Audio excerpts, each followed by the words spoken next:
Compañeros estudiantes de Universidad Rural de Guatemala, es para su servidor un verdadero privilegio el poderles saludar en este momento. Como Casa de Estudios Superiores, pues nos sentimos halagados el poder compartir la segunda semana el conocimiento relacionado al curso de Educación Popular. Este curso es identificado dentro de los diferentes pensum con el código FE 482. Y bueno, en esta oportunidad desarrollaremos el tema las concepciones de educación, las definiciones y objetivos de educación popular. Les saluda Josué Carrillo como su facilitador y en esta semana 2 les voy a compartir un breve resumen relacionado entonces a la ponderación de este curso y que es aplicable para los demás cursos también. En el caso de educación popular, se desglosan los siguientes 100 puntos. En primera instancia, en la semana 6 o 7, van a poder realizar su primera evaluación. Dicho sea de paso, en la plataforma van a poder encontrar los horarios de la evaluación que por lo regular son en la semana número 7 y en la semana número 6. Sin embargo, esta evaluación tiene una ponderación de 20 puntos. Primera evaluación sobre 20 puntos. Segunda evaluación, semana 12 o 13, otros 20 puntos. Evaluación final, semana 17 o semana 16, sobre 30 puntos. No recuerdo en este momento si es en la semana número 17, creo que así es, o semana 18. 30 puntos.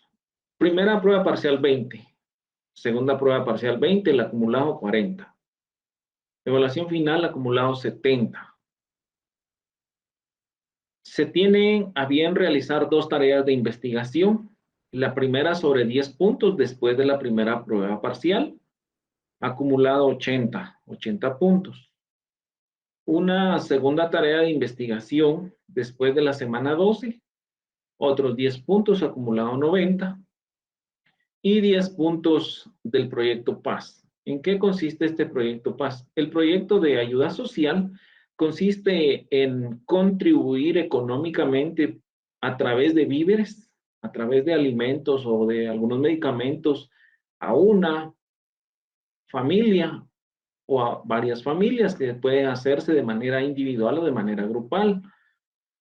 La idea acá es de que se puedan realizar de 3 a 5 entregas y estas entregas entonces deben de reportarse al correo electrónico del supervisor departamental de su sede y bueno, él es quien procederá entonces a enviar a donde corresponde y se ponderará sobre 10 puntos, que acumulados al 90 nos da entonces 100 puntos. De esta manera entonces se desglosan los 100 puntos para el curso de educación popular y también es aplicable para otros cursos. Muy bien, en este sentido entonces vamos a dar inicio con nuestra presente clase. Esta segunda clase que tiene como objetivos los siguientes. En primer lugar, pues recordar o conocer las definiciones sobre educación popular y su rol con el trabajo social. El segundo objetivo es identificar bien, conocer bien cuál es el objetivo de la educación popular. Como lo hemos trabajado en la semana anterior, en la sesión anterior, pues eh, todos hacemos educación y en eso se basa la educación popular, ¿verdad? Muy bien, en este sentido entonces damos inicio con nuestra clase abordando las concepciones de educación. Pues hay diversas concepciones sobre la educación, sobre el conocimiento. Um, Recordamos nosotros que, bueno, todo sucede o las etapas de la vida, de las civilizaciones, están enmarcadas desde la venida de Jesucristo, antes y después de.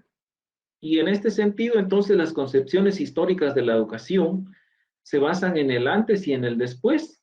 Y por qué no también mencionarlo en la educación del siglo anterior, del siglo pasado, y la educación moderna. ¿sí? Entonces, las concepciones históricas están basadas principalmente, acá se mencionan tres, pero realmente hay muchas corrientes filosóficas, hay muchas corrientes que hacen énfasis en el conocimiento, en la educación, y bueno, para mencionarlas, están el materialismo, el idealismo, el historicismo, entre otras, el criticismo, ¿sí? Que vamos a ir recordando estas definiciones o bien conociendo a qué se refieren cada una de ellas. Sin embargo, cabe mencionar que cada una de ellas estuvo basada en su época y fue lo que cobró importancia en esa época de tiempo, en ese tiempo específico. Y que de alguna manera pues sentaron la base para lo que ahora nosotros sabemos que es el conocimiento, con lo que ahora nosotros sabemos que es la educación y quiénes son los entes que siempre han jugado un papel fundamental sobre el tema de educación. Así que sin mayor preámbulo vamos a dar inicio entonces conociendo sobre el materialismo. El materialismo en términos generales, pues es una doctrina, ¿sí? En la cual pues nos dice que la materia es el eje fundamental, es el eje principal sobre el cual todo está enmarcado, sobre el cual gira todo el conocimiento. Solo existe este término o este materialismo según el cual todo lo que existe es materia. Solo existe en última instancia un solo tipo de realidad que es la realidad material. La materia es así el fundamento de toda realidad y la causa de todas las transformaciones que se dan en ella.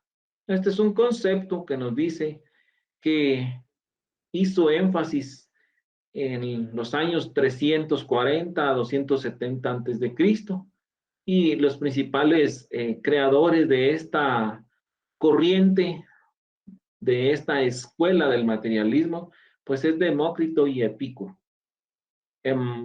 Acá la idea fundamental es que nosotros podamos entonces trasladarnos mediante la imaginación a esta época en la cual pues todo cobraba conocimiento de acuerdo a lo que existía, a lo real, a lo palpable, a lo material, a lo que se podía ver, a lo que se podía observar, a lo que se podía tocar, manipular, ¿sí?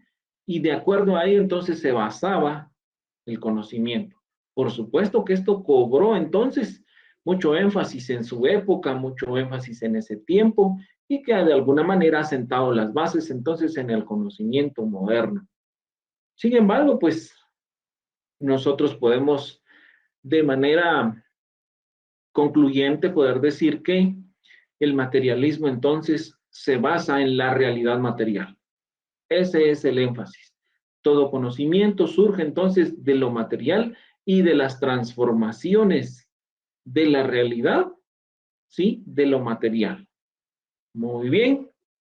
Conocemos ahora entonces el idealismo, que es otra corriente, que es otra escuela filosófica, otro tipo de conocimiento, en el cual pues hace énfasis que es en general la escuela opuesta al materialismo,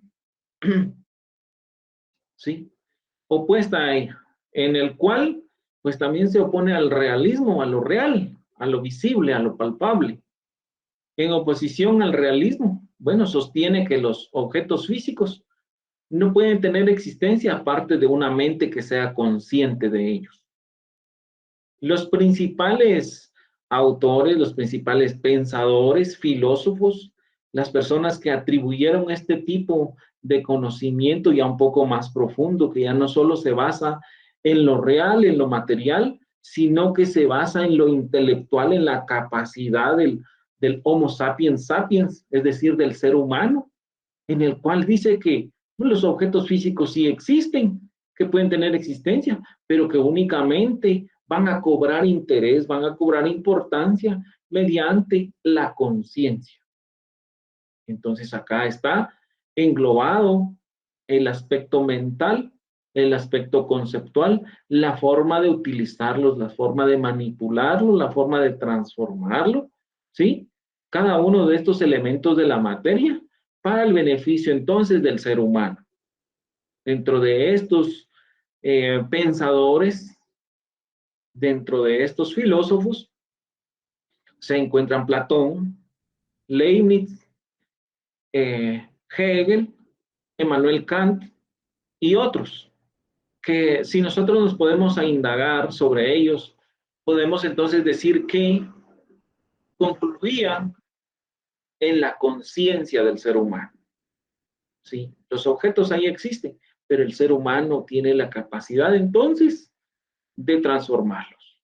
Tiene entonces esa mente brillante que le permite ser consciente de la utilización del beneficio que tiene la materia y de cómo puede transformarlo y de cómo entonces puede utilizarlo para beneficio de sí, para el desarrollo entonces de sus actividades, para el desarrollo entonces de cada una de esas actividades que el hombre desarrolla, que el hombre desenvuelve dentro de una sociedad y que le sirve obviamente para satisfacción de sus necesidades.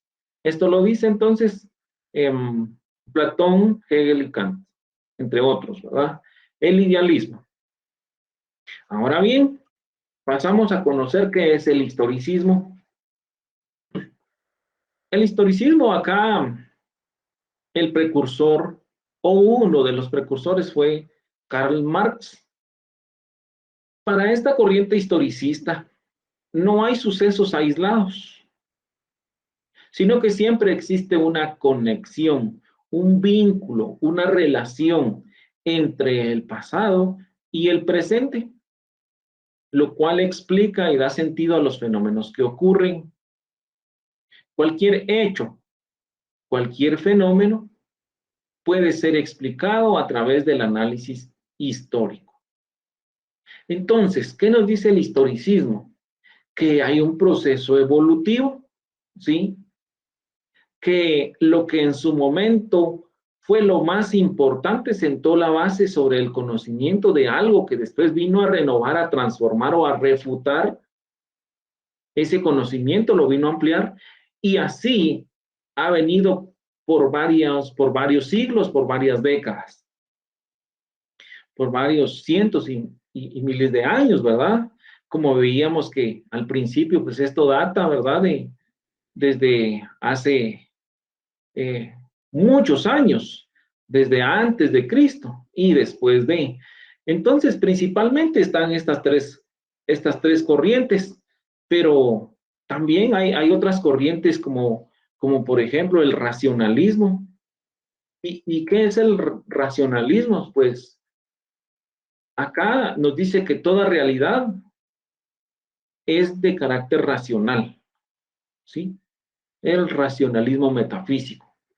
El racionalismo psicológico, pues nos dice que el pensamiento es superior a las emociones y a la voluntad.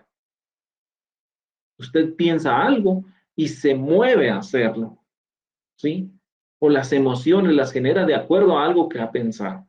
El pensamiento es superior a las emociones y a la voluntad. El racionalismo epistemológico, por ejemplo, nos dice que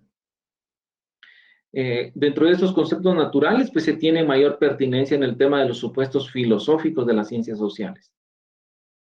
Es decir, que cobra acá importancia nuevamente en las ciencias que estudian a la sociedad como tal. Uno de los precursores fue Descartes, que decía, pienso, luego existo. Y entonces a eso hace énfasis el racionalismo. El empirismo es otra corriente también en la cual se deriva del griego empiria o empeira, que significa experiencia. Entonces, esto sostiene que todo conocimiento se basa en la experiencia, ¿sí? De la experiencia. Afirmación en la cual se opone directamente al racionalismo para el cual el conocimiento proviene entonces en gran medida de la razón. El realismo es otra corriente filosófica, es otra corriente del conocimiento, que también hace énfasis a que las ideas generales o universales tienen existencia real, ¿sí? El realismo, independientemente de ser pensadas o no. Y esto pues ya hicimos énfasis en la anterior. También está otra corriente que es el positivismo. Esta corriente nos dice que todo el conocimiento para realmente ser genuino debe basarse en la experiencia sensible. Es decir, que el progreso del conocimiento solo es posible a través de la observación y del experimento. Y a eso entonces hace énfasis la escuela del positivismo.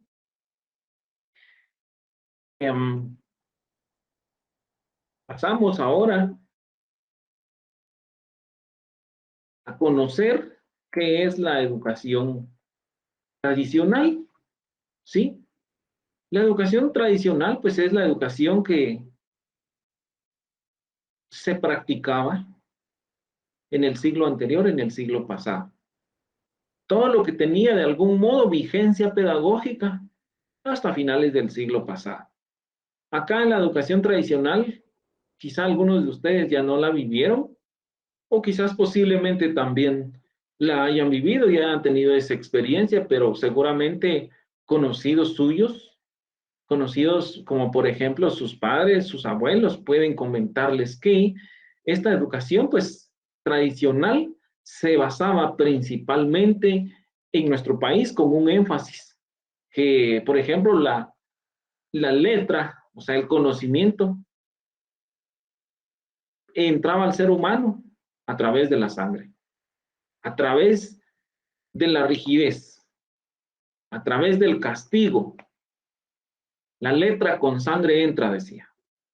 En eso se basaba principalmente. ¿Dónde? Acá, pues quizás es un poco más acercado a nuestra era actual, ¿sí? Es mucho más cercano que las escuelas filosóficas anteriores, ¿sí?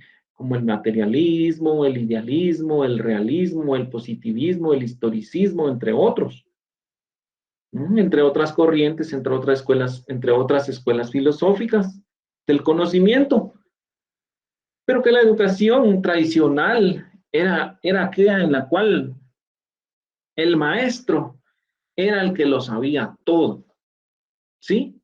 El maestro era el que lo sabía todo, el estudiante no podía participar, el estudiante únicamente iba a la escuela, recibía el conocimiento, lo aprendía, lo grababa, en su momento lo recordaba, pudiese ser que en determinado momento, pues de repente lo practicaba para soluciones de problemas cotidianos, pero de ahí no pasaba. Sin embargo, sucedía que no se tenía la disposición de que hay muchas maneras en las cuales el estudiante puede aprender, ¿sí? De hecho, acá se le llamaba maestro-alumno. El alumno no era partícipe de la educación, no generaba sus propios conocimientos, únicamente iba, se le daban los conocimientos, aprendía porque aprendía. Y había mucho cuidado con aquel estudiante que no prestaba atención en clase. Era sometido entonces a castigos, como por ejemplo, pasar más de 2 horas parados o en pie en la esquina del salón, donde quizás en algunas ocasiones se le tachaba o se le tildaba con algunos nombres de animales o con un letrero, o se le ponían orejas, se le ponía cola. En algunas oportunidades el maestro lo castigaba físicamente con un trozo de madera, con una regla, con una pieza de un árbol, ¿verdad? Con una vara. Era castigado físicamente en los glúteos, en las manos, donde fuera posible, le lanzaban objetos. Ah, realmente era incómodo. Sin embargo, era el castigo que se le ponía al estudiante, ¿sí? Al alumno. O en su defecto, pues también se le ponía hincado sobre maíz, sobre frijol, sobre piedras, sosteniendo libros en sus manos. Es decir, acá la educación, la letra entra al ser humano, de que entra, aún así cueste sangre, cueste llanto, sea como sea, la educación entra. Y esto pues en nuestra era actual ya no se da. Sin embargo, pues eran algunas de las características que tenía la educación tradicional. ¿Sí? Y estoy seguro y convencido que si ustedes van y consultan, hacen una consulta con sus seres allegados, no van a dejar mentir esta situación, ¿sí? No van a dejar mentir. Para lo cual, pues, está la invitación, ¿verdad? De que usted vaya y pregunte, consulte, haga educación popular. Pues en este sentido, entonces, se va a dar cuenta cómo es que se aprendía, cómo era que se memorizaba, ¿sí? En muchas ocasiones solo se memorizaba, no se comprendía, ni mucho menos se utilizaban esos conocimientos para resolver problemas reales y del entorno. ¿Qué es la educación moderna entonces? Bueno, acá ya el panorama es distinto. El conocimiento entonces que se imparte ya es distinto. Toda la renovación a través de las diferentes escuelas, que de alguna manera han sentado las bases para la educación moderna, ¿sí? De esas diferentes escuelas, de esas diferentes tendencias, orientaciones que comienzan a tener aplicación a partir de este siglo principalmente. Dentro de esta educación moderna, pues ya hay estilos de educación o estilos de aprendizaje. Acá entonces ya se consideran que cada ser humano es distinto y que algunos estudiantes tienen la posibilidad de aprender viendo. Se les facilita, se les facilita y aprenden viendo. Otros estudiantes aprenden escuchando. Es una habilidad innata, es una habilidad presente en algunos seres humanos. Otros aprenden leyendo, sí, leyendo. Otros aprenden haciendo. Entonces, hay diferentes cualidades en el ser humano que de alguna manera le permiten obtener conocimiento. Entonces, acá ya se cambia el panorama, se cambia el rol, ya pasa de ser alumno a ser estudiante, ¿sí? Pasa de ser maestro a ser facilitador. Y entonces hay estilos de aprendizaje, ¿sí? Acá otro tema bien importante también es que no existe la discriminación.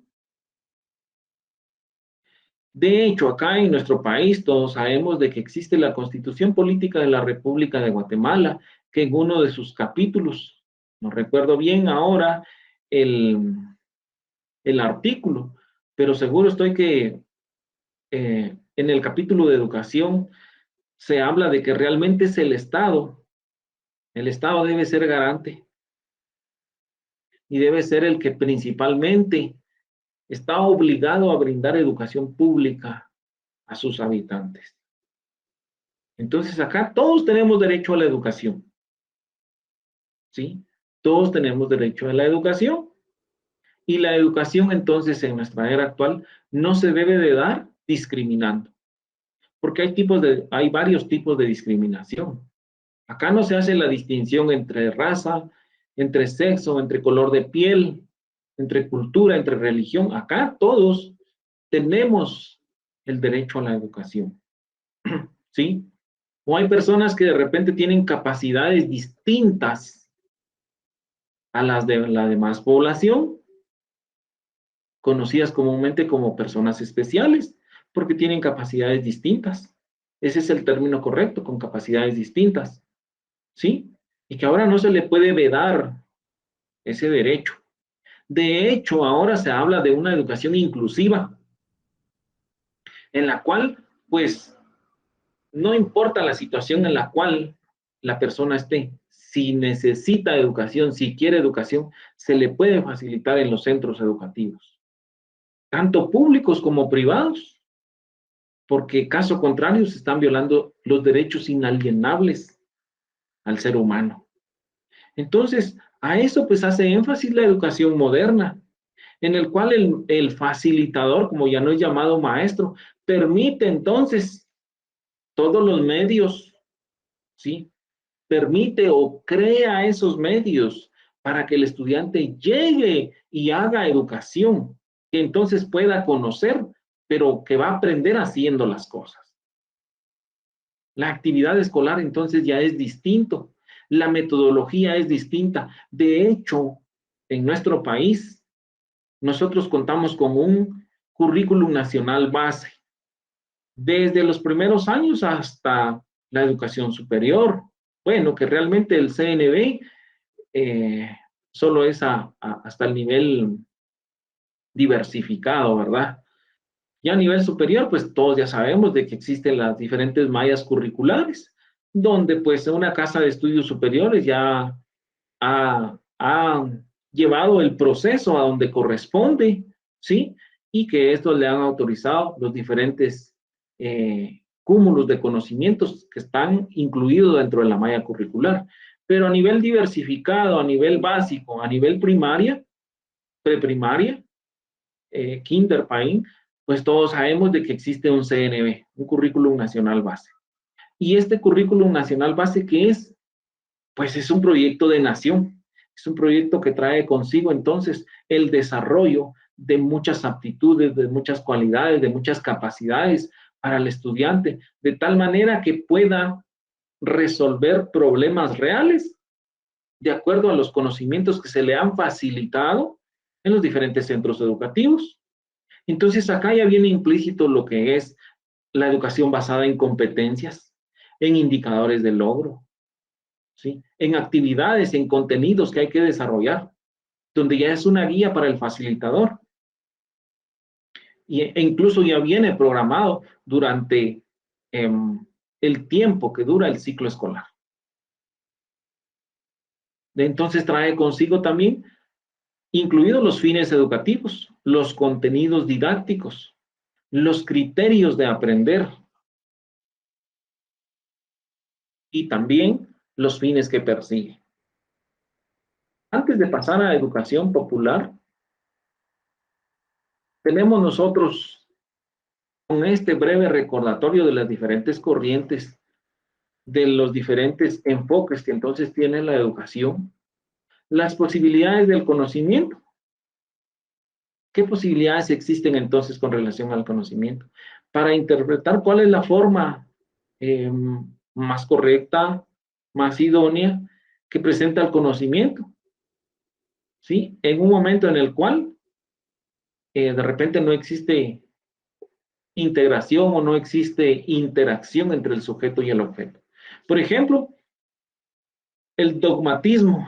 El dogmatismo, pues, es una doctrina fija que dice que la capacidad del conocimiento descansa en la razón humana. Esa es la escuela dogmática. En algún momento usted va a poder indagar más, pero ese es el énfasis. La capacidad del conocimiento descansa en la razón humana. El escepticismo quizás es un término común o quizás es un nuevo término para usted, pero nos dice dentro de todo lo que estudia, que se opone al dogmatismo, que es imposible que el sujeto aprenda del objeto, ¿sí? Dentro de todo eso que engloba el escepticismo, nos dice que ante todo el conocimiento debe comprobarlo, ¿sí? Que el conocimiento por sí mismo debe ser comprobado, debe ser verificado, ¿sí? Y acá el escepticismo pues se basa principalmente en el método científico, ¿verdad? En el método científico. Y también les invito a que puedan ustedes recordar cuáles son los pasos del método científico, en el cual entonces se hace énfasis desde la observación, ¿verdad? Hasta la experimentación y bueno, la divulgación, que son las principales conclusiones y recomendaciones sobre un conocimiento que ha sido experimentado. Entonces, este conocimiento debe de ser comprobado. Una característica fundamental del método científico es que puede ser replicado, ¿sí? Puede ser replicado en un lugar completamente distinto a donde se creó, pero que se puede comprobar. Entonces, en esto se basa el escepticismo. Repito nuevamente, las posibilidades del conocimiento se basan principalmente en algunas corrientes como por ejemplo el dogmatismo, que todo descansa en la razón humana, ¿sí? En el escepticismo, que todo conocimiento debe ser comprobado. Y bueno, también está el criticismo, que acá esta corriente admite la confianza en la razón humana, pero no de manera indiscriminada ni absoluta, como lo hace el dogmatismo, sino que es posible alcanzar el conocimiento, pues abarcando también el escepticismo, ¿verdad? El criticista o la persona que tiene esta posibilidad del conocimiento indica que siempre que se actúe de manera reflexiva y de manera crítica, ¿sí? Se va a generar conocimiento. Ah, bueno, entonces esto significa que debemos de tener criterio y debemos de conocer, debemos de reflexionar sobre el conocimiento que se está dando. Entonces, eso es solo para que nosotros podamos conocer acerca de estas corrientes filosóficas que existen y estas posibilidades del conocimiento. Muy bien, pasamos entonces ahora a qué es o cuáles son las definiciones de educación popular y cuál es el énfasis que tienen, cómo cobra importancia para el trabajador social la educación popular. Pues acá es un enfoque filosófico que se tiene, ¿verdad? Y pedagógico. La filosofía es el amor a la sabiduría, filo y sofía, ¿verdad? Amor a la sabiduría, ¿sí? En la cual pues se trata de dar conocimiento, pero de una manera quizá distinta, ¿sí? Quizá distinta, pero que abarca también el tema pedagógico. Y en la sesión anterior les compartía que la pedagogía es la ciencia que estudia la educación y la didáctica de la ciencia es una rama de la pedagogía que estudia, cómo se trasladan esos conocimientos, la facilidad de hacer educación, la facilidad entonces de transmitir esos conocimientos. Por lo tanto, el facilitador debe de ser pedagogo, ¿sí? Debe de ser filósofo. Y en esto se basa o se enfoca en estas escuelas filosóficas, ¿verdad? La filosofía y la pedagogía, que entienden la educación como un proceso participativo. Acá la participación cobra un papel muy importante. En la educación moderna, compañeros profesionales, se debe de propiciar, se debe de fomentar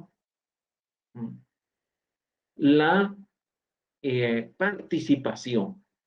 La participación, si se hace en un centro educativo, si la educación se hace en un centro educativo, se debe fomentar ese proceso participativo y transformador.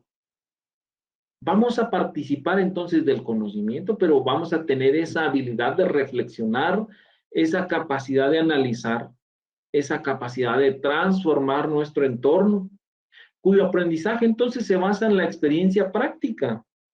Y en eso descansa la razón de la educación popular, la experiencia práctica. Hay muchas personas que tienen un conocimiento teórico, pero quizá no tienen la experiencia o esa habilidad práctica. Por lo tanto, acá la educación popular, si ustedes recuerdan, nos dice que todos generamos conocimiento. De alguna manera somos generadores de conocimiento y que incidimos en una población y que una población también puede incidir en nosotros, porque somos seres sociables, somos seres comunicativos. Por lo tanto, todos hacemos educación popular. Pero ya al definir este término de educación popular, pues hace uso de la filosofía, hace uso de la pedagogía y de otras áreas, de otras disciplinas, de otras ciencias que estudia la educación, que tiene entonces como fin primordial lograr ese proceso pedagógico participativo y transformador, basado entonces principalmente en el conocimiento y en la experiencia que tenga su población. Acá un ejemplo puede ser de que de repente por nuestras autoridades se quiere visitar, se quiere propiciar el desarrollo de una comunidad, de esas comunidades de nuestro país que están alejadas de cualquier casco urbano, de esas áreas rurales o muy rurales, como dice un personaje de esa Guatemala profunda, de esa Guatemala entonces donde quizás los niños comen una vez al día, donde las casas de repente ni son casas, ¿sí? Entonces que realmente ahí nuestras autoridades piensan, y bueno, en esta población hace falta un proyecto de electrificación, porque de esta manera van a poder entonces ir poco a poco saliendo del subdesarrollo, van a poder fomentar entonces de repente empleos y bueno, muchas expectativas.